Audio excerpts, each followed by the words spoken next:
Hi everybody, happy Friday. I really wanted to shoot this video outside, but the wind was messing with it, so I don't get to sit out on my porch and do this video. But I decided with my new deck, which I have shown previously, the Moonology deck, there's a spread to do for a new moon and a full moon, so I thought it would be cool to kind of add some new reading ideas for you guys. So we have the full moon in Libra.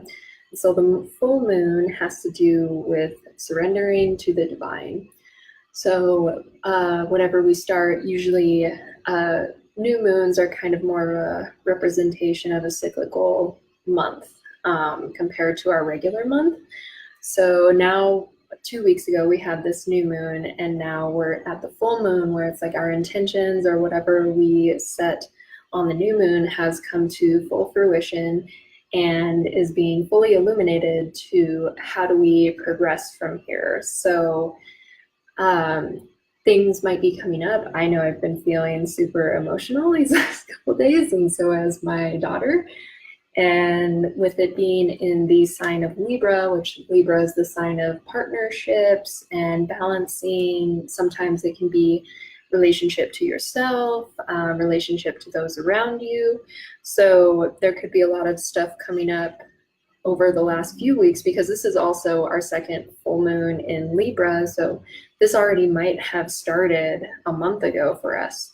And now we're kind of moving through this again, and maybe there's some new stuff that's kind of just like figuring out what you need to let go, because once we move past the full moon, then the moon starts to wane, and so it's like we're releasing it and we're moving into our next new cycle. So the way that this spread works, it's just a 3-card spread, and I'm just going to kind of draw it for the collective. So if it resonates with you, you can find whatever meaning that means for you. It's not going to be specific, so it may not make a lot of sense, but just kind of sit with the wording a little bit and see how it makes you feel.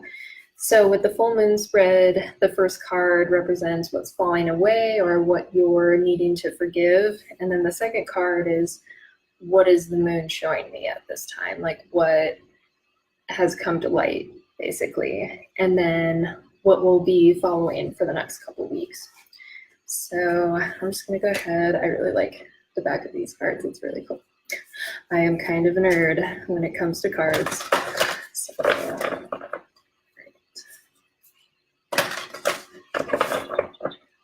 hope you guys are enjoying the sunshine as much as I am. I'm super happy to finally be able to go outside.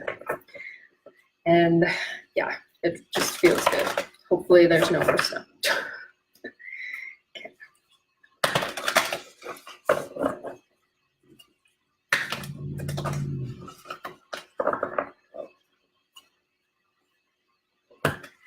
Okay, so we have card 1, card 2, and then card 3. That one kind of stuck there. Okay. So a lot of this is my own like intuitive process, what I'm kind of reading from the message. So feel free to play with that yourself. And that's what's fun about this kind of stuff, is you can get your own inner messages and things like that. So first we have, and this is what we just came from, is, that's pretty funny, is the new moon in Aries. So this was the new moon I was talking about 2 weeks ago. It was in Aries. Aries and Libra are opposing each other. So Aries is about the self. It's the first sign of the zodiac. So it's kind of like the ego, the first like infant. So it's very self-centered, and how do I make myself in the world? So with the new moon in Aries, it's time to take action. So we had this calling to start moving forward, start making these new plans, and bringing to the forefront these goals that we really want, because usually the new moon in Aries is like the best time to start something, since it is that first sign, and Aries tends to be very go-getting and hard-headed and impulsive, which you don't necessarily want to be hard-headed and impulsive, but you want to have that driving, fiery action energy. So something that is needing to be forgiven or released, like maybe you have an Aries or something in your life that maybe needs to be forgiven or released. This could be that now that we've had that action and planning for ourselves, now maybe it's time to start to think of the bigger picture with the full moon being in Libra about how do we include others in this? So how do we bring a unit together and bring our loved ones into this process and have relationship and fluidity through it? Okay. So then what this moon is illuminating is the first quarter moon. Even though they showed different shapes, they have different meanings.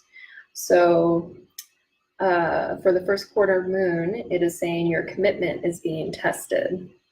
So whatever goals you set back on the new moon, this full moon, which usually is the case, whatever you set up is how it's coming together.